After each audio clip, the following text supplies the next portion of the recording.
The year is 1991. The Soviet Union is dying, not in a blaze of fire, not in a nuclear flash, but in something far more terrifying. Silence. The bureaucratic machinery that held together 1/6 of the planet's surface is simply stopping. And somewhere in a secure military vault in the Caucasus, a Soviet army colonel named Yevgeny Kolotov is standing in front of crates of gold bars worth $40 million, closer to $120 million today. The guards haven't been paid in 3 months. The paperwork trail has collapsed. The chain of command no longer knows who to answer to. And Kolotov is doing math in his head. Right now, in this moment, he makes a decision that will take him from uniformed officer to fugitive and back again in less than 4 years. But how does a man walk out of a Soviet military installation with literal tons of gold? And how does a crumbling empire let it happen? 23 years earlier, in 1968, a young man from Volgograd named Yevgeny Kolotov enlists in the Red Army. He rises fast. By his late 30s, he's a colonel in logistics, which means he doesn't pull triggers or fly jets. He moves things, supplies, equipment, resources. The invisible gear that keeps the war machine turning. And logistics officers in the Soviet Army have access to something nobody discusses in public: the strategic reserve stocks. Gold, precious metals. Kolotov spends years memorizing this world, mapping it. He never acts because in 1980, the system would have crushed him instantly. The penalties for theft at this scale weren't prison. They were a bullet in the back of the head in Lubyanka. But then something changes, something fundamental. And Kolotov feels it before he can name it. The Soviet system starts to eat itself. Gorbachev's reforms cracked the dam. By 1989, the Berlin Wall falls. By 1990, the Baltic states declare independence. The Communist Party loses its monopoly on truth. The internal security apparatus, the apparatus that for 70 years had made stealing from the state a death sentence, fractures from within. KGB officers defect. Military commanders quietly move resources and loyalties. People are making private calculations everywhere. Kolotov watches all of this from the Caucasus, with the trained eye of a man who has spent his entire career understanding how resources flow through institutions. He sees exactly what's happening. And here is the part that should chill you. He isn't panicking. He is planning. Pause. Think about this for a second. This is a man who has spent his entire adult life in a totalitarian system where individual ambition was suppressed, where wanting too much could get you labeled an enemy of the state, where the safest possible life was one of complete institutional obedience. And now, as that system dissolves around him, instead of hiding, instead of running to a safer position, and he runs toward the fire, because he understands something most of his colleagues are too frightened, or too loyal, or too confused to see. The window is open, not cracked, thrown wide open, and it will not stay that way. The gold isn't in a commercial bank. It's part of a military strategic reserve, physical gold bars, each stamped and logged, maintained in regional commands precisely because Moscow might one day be unreachable. Under normal circumstances, any transfer triggers verification across at least 5 separate offices. But in late 1991, most of those offices no longer function. The facility is in the Georgian military district, and Georgia is sliding into its own crisis, preparing to leave the Union. Russian federal authorities are consumed with the Gorbachev-Yeltsin showdown in Moscow. The guards haven't received orders in weeks. Kolotov knows all of this. It's his job to know it. Here's what nobody expects. And this is genuinely the most audacious part of the whole story. Kolotov doesn't break in. He never had to. He walks in using his own credentials. He has the authorization codes for the facility. He has the rank. He has 2 decades of institutional knowledge that let him understand exactly which forms to fill out, exactly which boxes to check, exactly which regulation numbers to cite, to make a transfer order look routine. The paperwork he generates isn't forged, not exactly. It's real Soviet military paperwork on real letterhead, with a real colonel's signature and a real official stamp. The only fraudulent element is the destination field. Instead of routing the transfer to another military facility, Kolatov routes it to a series of front companies he spent months quietly assembling. Shell companies with official-sounding names, registered in the paperwork chaos of newly independent republics that don't yet have the legal infrastructure to verify anything. Or the Georgian Commercial Enterprise for Mineral Resource Development, or whatever it was actually called. An empty box with a name that sounds like it belongs. And here's where it gets even more extraordinary, because this is the part that shows genuine criminal genius. The gold doesn't move in a single shipment. That would be conspicuous even in 1991. Kolatov moves it in pieces over a period of several months, using the military logistics network he'd spent 20 years mastering like an instrument. Military trucks with standard manifests, rail freight with falsified but internally consistent cargo declarations. Some of it moves through Azerbaijan, some through Armenia. Both of those republics are themselves in conflict. The first Nagorno-Karabakh war is beginning, which means everyone with authority to ask questions is looking somewhere else. The Caucasus in 1991 is a patchwork of disintegrating authority, erupting ethnic violence, and competing jurisdictions. It is, for a man who knows how to move cargo and doesn't want scrutiny, very nearly a perfect environment. And here is the part that is genuinely brilliant, or genuinely terrifying, depending on your perspective. Kolatov has developed a rhythm.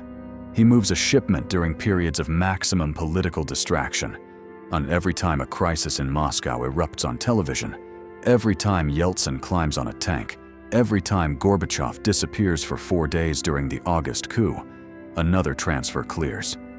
He is treating the dying convulsions of the Soviet state as a personal logistics calendar. Use the chaos. Move during the noise. Wait for the quiet to pass. And it works. For months, it works. But what do you do with 40 million in gold bars? You can't walk into a German bank with Soviet-stamped ingots. The liquidating at this scale requires refineries, discreet dealers, international contacts. And here's the thing. Kolatov had those. Through years of Soviet military logistics, he'd cultivated relationships with Western European commodity traders. Men who understood that the origin of certain goods was a question best left unasked. The gold moves west. Some of it gets recast at small Eastern European refineries, melted down, re-stamped, its Soviet identity erased forever. 1,200 kilograms of gold, the price of 200 luxury apartments in a major European city, becomes numbered accounts, becomes clean. What happens next looks on the surface like justice. But when you actually examine it, it's something stranger and more complicated than that. It's the story of what happens when the state you robbed decides it wants to be a real state again.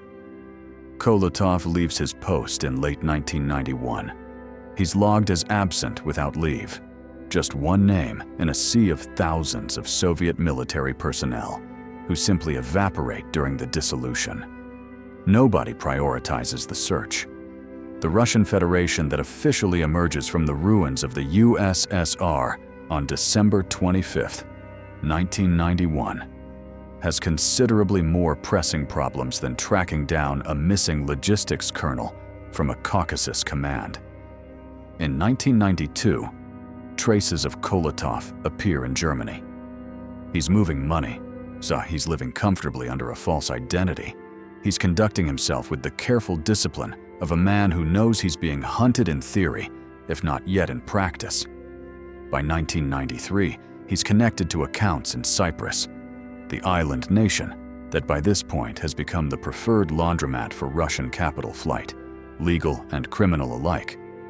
A place where the banking regulations are permissive enough and the questions rare enough that billions of dollars of post-Soviet money cycles through on its way somewhere cleaner. He is one of dozens, maybe hundreds, of former Soviet officials moving questionable money through Nicosia. He has cover in the sheer volume of similar transactions. But here's what he miscalculates. The FSB, the KGB's successor, is specifically mandated to chase exactly this kind of asset stripping. And they're not working under Kolotov's time pressure. They have years. They have informants inside the new financial networks of the former Soviet space. Analysts who can cross-reference corporate registrations in Tbilisi with bank transfers in Nicosia and travel manifests in Frankfurt, and slowly build a picture of where things went and who sent them. Kolotov's first real mistake is the one every man who builds a fortune in the shadows eventually makes. He tries to come home. Not to Russia, that would be suicidal, but somewhere familiar. He establishes a construction company in Tbilisi, buys property, starts living like the wealthy apparatchik he always wanted to be. He uses layers of proxy names and shell companies. But the FSB isn't trying to prove anything yet. They're just watching, mapping, building a graph. And the graph, slowly, begins to point back toward a colonel who vanished in 1991 from a facility whose gold inventory, when someone finally ran an audit, was $40 million light. And this is where it starts to collapse. Fast. The FSB doesn't move when they identify Kolotov. That's the thing about professional intelligence work versus amateur crime. Professionals don't arrest the moment they know. They wait. They map the full network. They identify every node. They brief foreign liaison services. They get the cooperation agreements in place. By early 1994, Kolotov is under active surveillance from the FSB, from German federal police through a bilateral cooperation channel, and from Swiss financial regulators, who've been alerted to look for assets matching certain characteristics. He doesn't know any of this. He's operating on 1991 logic. The system is broken. Nobody's organized enough to find him. He is wrong. February 1994. Kolotov is in Tbilisi for a meeting. The man across the table from him is supposedly a developer interested in a construction project. He's actually an FSB confidential source. The meeting is being recorded by equipment installed in the room 2 days earlier. March 1994. Georgian police, acting on a formal request from Moscow, routed through the still functional remnants of CIS law enforcement coordination. Stop Kolotov at Tbilisi International Airport. He's carrying travel documents in 2 separate names. Both are false. His luggage contains cash in US dollars, German marks, and Swiss francs. In a concealed compartment, there is a handwritten list of account numbers encoded in a simple substitution cipher. Simple enough that it takes FSB cryptanalysts less than 2 weeks to break. He retains a lawyer. He files appeals. He argues jurisdiction. Georgian courts are not immune to pressure from Moscow when Moscow is pressing hard. He fights extradition for 8 months. November 1994. He boards a plane to Moscow under guard. The trial happens behind closed doors. There's something grimly ironic about it. This is Russia in the Yeltsin years, when the future oligarchs were acquiring entire state industries worth hundreds of billions for amounts that were almost comical. Everyone was looting. But Kolotov doesn't have the right Kremlin connections. He's a mid-level colonel who went rogue alone. The verdict: guilty on 3 counts: misappropriation of state property, abuse of authority, falsification of documents. The sentence: 12 years. What gets recovered is partial. Russian authorities publicly announced seizure of assets linked to Kolatov valued at approximately $11 million, about a quarter of the estimated total. Some additional recovery happens through legal cooperation with Switzerland. Property in Georgia and Azerbaijan attributed to his network gets seized locally. The rest? Estimates suggest somewhere between $15 and $20 million worth of gold entered the legitimate market so cleanly it cannot be traced back. It is gold sitting in someone's vault right now. Gold in someone's jewelry. Gold that was melted, re-stamped, sold, certified, and has no visible history before 1992. Kolatov served 7 years, released in 2001 under a health review, reportedly in poor condition. No public records after that. No memoir. No interview. He simply disappears, back into Russia, or some quiet corner of a country that won't ask questions. No explanation of where the missing millions ended up, or who holds them now. The Soviet Union made Kolatov possible in two contradictory ways. First, it created the conditions that produced him, the system that rewarded institutional obedience, that gave certain men access to immense resources, while demanding they never think of using those resources for themselves, and that built the knowledge and access and capability that Kolatov would eventually turn against it. And then it created the conditions that activated him, the collapse, the disorder, the dissolution of exactly the oversight mechanisms that had kept his ambitions dormant for 2 decades. He didn't cause the chaos, he surfed it. Thousands of men ran similar calculations in 1991. Some were successful on a scale that dwarfs Kolatov, the men who became oligarchs, who acquired entire industries, to who now live in London and own football clubs. The difference is largely timing, connections, and political cover. He had the skills and the opportunity, but not the protection. The total value stripped from the Soviet state between 1989 and 1995 has never been calculated. Credible estimates start at $200 billion. Kolatov's $40 million is a rounding error.